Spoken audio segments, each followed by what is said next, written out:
तर मित्रांनो, SO men's जी पार पडलेली आहे त्याची आयोगाकडून ॲन्सर की पब्लिश झालेली आहे. तर यामधील आपण भूगोल आणि इतिहासाच्या प्रश्नांची उत्तरे बघितलेली आहे. आता आपण टप्प्याटप्प्याने राज्यशास्त्र या विषयातील प्रश्नांची उत्तरे बघूया. पहिला प्रश्न होता, सध्या खालीलपैकी कोणते राज्याच्या धोरणाचे मार्गदर्शक तत्व आहे?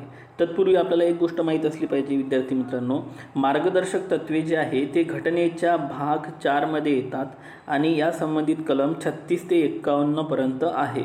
ओके, लक्षात घ्या. मार्गदर्शक तत्वे आणि मार्गदर्शक तत्वे हे न्यायप्रविष्ट नाही, म्हणजेच ते काय आहे, गैर न्यायप्रविष्ट आहे. ओके, आता महत्त्वाचा पॉईंट कोणता आहे की याच्यातलं कोणतं मार्गदर्शक तत्व, तर यामधलं कोणतं मार्गदर्शक तत्व आहे असं आपल्याला विचारलं.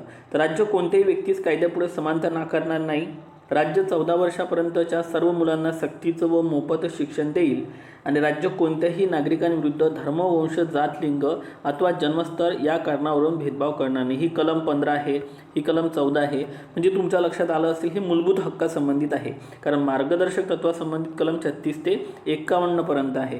त्यामुळे या प्रश्नाचं उत्तर आहे वरीलपैकी एकही राज्याच्या धोरणाचे यापैकी मार्गदर्शक तत्व नाही. म्हणून या प्रश्नाचं उत्तर आपण घेतलेलं आहे 4थ्या क्रमांकाचं. ओके, त्यानंतर पुढे जाऊ. 22 नंबरचा क्वेश्चन बघा काय म्हटलेला आहे. जवाहरलाल नेहरू यांनी 1946 मध्ये जो उद्दिष्टांचा ठराव मांडलेला होता. आता तुम्हाला सर्वांना माहीत आहे 13 डिसेंबर 1946ला उद्दिष्टांचा ठराव पंडित जवाहरलाल नेहरू यांनी मांडलेला होता आणि त्याला संविधान सभेतर्फे 22 जानेवारी 1947ला मान्यतासुद्धा मिळालेली होती. तर हे दोन्ही तारीख जे आहे आपल्यासाठी इम्पॉर्टंट आहे. मग काय नव्हतं हे डिटेल्समध्ये त्यांनी विचारलेलं आहे. तर बघूया आपण काय म्हणत आहे. तर मग भारत हे स्वतंत्र सार्वभौम प्रजासत्ताक असेल हा उल्लेख होता. त्यानंतर स्वतंत्र भारताची सर्व सत्ता अधिकार जनतेकडून प्राप्त होईल हे पण होतं त्याच्यामध्ये, आणि भारताच्या सर्व जनतेला कायद्यापुढे समानता दिली जाईल या गोष्टीचा सुद्धा त्यामध्ये उल्लेख होता. म्हणजेच कोणत्याही विशिष्ट वर्गासाठी खास संरक्षण दिले जाणार नाही याची तरतूद त्या उद्देशपत्रिकेमध्ये नव्हती. सो ॲन्सर नंबर 2 घेण्यात आलेलं आहे. नंतर 23 नंबरचा प्रश्न होता, हा होता 25 कलमासंबंधित. आता आपल्याला जे 25 मध्ये आहे तेच इथं उत्तर देणं अपेक्षित आहे. धर्मासंबंधित कलमा ज्या आहे धर्मनिरपेक्षता संबंधित त्या 25 ते 28 दरम्यान आहे, जे की मूलभूत हक्कामध्ये येतात. मग 25 मध्ये काय आहे, धर्माचा प्रचार आणि प्रसार संबंधित आहे. तर सदसद विवेक बुद्धीने आपण स्वातंत्र्य आहे आपल्याला धर्माचा प्रचार करण्याचा, धर्माचे पालन पूजा करण्याचा आपल्याला हक्क आहे, धर्माचे आचरण करण्याचा हक्क आहे. मात्र व्यक्तीचे विशिष्ट धर्मात धर्मांतर करण्याचा सुस्पष्ट हक्क असा दिलेला नाही आहे. सो अ, ब, क याचा ॲन्सर पाहिजे. सो 23ला ॲन्सर आहे 1. तर हेच तुम्ही व्यवस्थित पाठ करून घ्या, जेणेकरून येणाऱ्या कंबाईनमध्ये तुम्हाला चांगले मार्क्स पडतील. आउट ऑफ मार्क्स देण्याचा आपल्याला प्रयत्न करायचा असतो. नंतर 24 नंबरचा प्रश्न काय होता, खालीलपैकी संविधान सभेच्या कोणत्या समितीचे अध्यक्ष जवाहरलाल नेहरू हे होते? आता पहिली कमिटी दिलेली आहे सुकाणू, तर या कमिटीचे ते नव्हते. केंद्रीय अधिकार समितीचे ते काय होते, अध्यक्ष होते. मूलभूत हक्क व अल्पसंख्याक समितीचे म्हटलं तर ते अध्यक्ष होते सरदार वल्लभभाई पटेल. मूलभूत हक्क उपसमिती म्हटलं तर ते होते JB कृपलानी.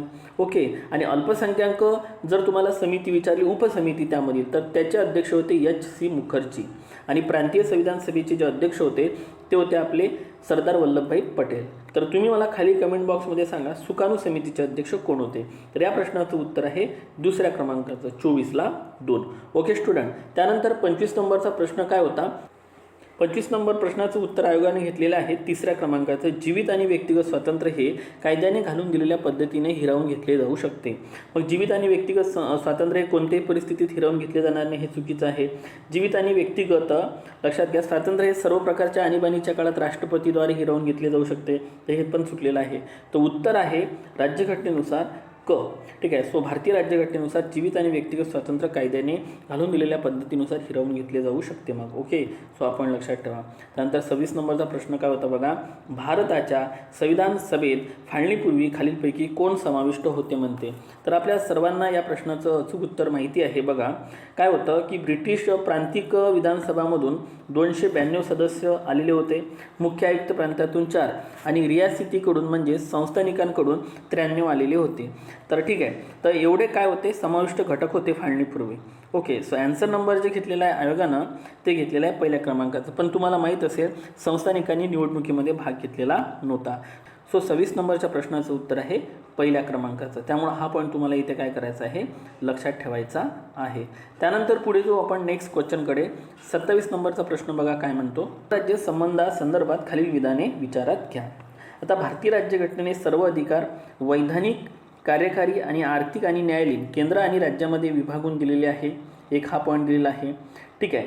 त्यानंतर दुसरं काय म्हटलेलं आहे, पहिल्यांदा दुसरं वाचून घेऊ आपण. भारतीय राज्यघटनेने केंद्राला आणि राज्यांना दिलेल्या वैधानिक अधिकारांचा क्षेत्रीय विस्तार स्पष्ट केलेला आहे. बरोबर आहे. आणि कायदेशीर अर्थाने ना संसद सार्वभौम आहे ना राज्य विधिमंडळ सार्वभौम आहे असं म्हणता येईल. तर अगदी बरोबर आहे. बरोबर आहे, मात्र चुकलं. तर का चुकलं बघा आता.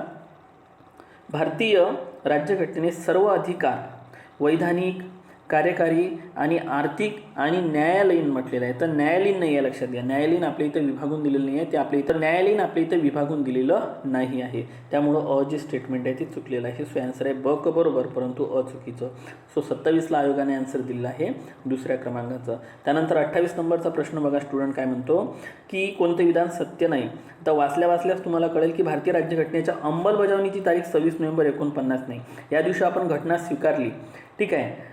तर जी अंमलबजावणीची तारीख आहे ती आहे 26 जानेवारी 1950. आणि आपल्याला हा प्रश्न अबकड स्ट्रक्चरमध्ये नाही आहे, त्यामुळं पहिल्याच क्रमांकाचा ॲन्सर आहे.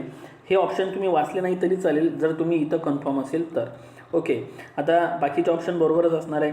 42व्या घटनादुरुस्तीने धर्मनिरपेक्ष हा शब्द जोडला. 42वी घटनादुरुस्ती 1976ची आहे. आणि भारतीय राज्यघटनेच्या सरनाम्यात नोंदवलेली सामाजिक, आर्थिक, राजकीय न्यायाची तत्त्वे आपण सोव्हिएत रशियाकडून घेतलेली आहे. तर अगदी बरोबर आहे. सो ॲन्सर म्हणजे सत्य नाही तर 1 नंबरचं, म्हणून ॲन्सर नंबर 1 आहे. 29 नंबरचा जो प्रश्न दिलेला आहे आपल्यासमोर, या प्रश्नाचं उत्तर आहे क, ड, ई. बरोबर. धर्मनिरपेक्ष राज्य म्हणजे राज्य हे कोणत्याही धर्मावर आधारलेले नसेल. बरोबर आहे. राज्याची कोणत्याही विशिष्ट धर्माची निष्ठा नसेल. ही बरोबर आहे. आणि राज्य हे धर्माच्या विरोधी पण नसेल. हे पण बरोबर आहे. पण राज्य हे एखाद्या विशिष्ट धर्माच्या विरोधी असेल हे तर चुकीचंच आहे. त्यानंतर राज्य हे धर्मानुकूल असेल तर धर्मानुकूल पण नसते. सो ॲन्सर नंबर आहे क, ड, ई. आणि 30 नंबरचा प्रश्न बघा. आपण 10-10च्या सिरीजमध्ये हे लेक्चर कंप्लीट करणार आहे. 42व्या घटनादुरुस्तीनं खालीलपैकी कोणती निर्देशक तत्त्व जोडली गेलेली आहे. तर समान न्याय व मोफत कायदेशीर सहाय्य. बरोबर आहे. 39A मध्ये आपल्याला बघायला मिळेल. ब आहे उद्योगधंद्यांच्या व्यवस्थापनात कामगारांचा सहभाग. बरोबर आहे. 43 आपण काय बघितलेलं होतं, याच्यामध्ये येणार. आणि वन आणि वन्यजीवांचे संरक्षण यास 48A आपण कलम टाकलेली आहे घटनादुरुस्तीने. तर अशा प्रकारे ह्या 3 कलमा 42व्या घटनादुरुस्तीने ॲड करण्यात आल्या आहे. मात्र ड या संबंधित नाही. त्यामुळे या प्रश्नाचं अचूक उत्तर आहे 30ला 3 अ, ब, क. तर या पद्धतीनं आपण हे 10 प्रश्न बघितलेले आहे. आता पुढचे प्रश्न याच पद्धतीने घ्यायचे का ते मला एकदा नक्की कमेंट बॉक्समध्ये सांगा.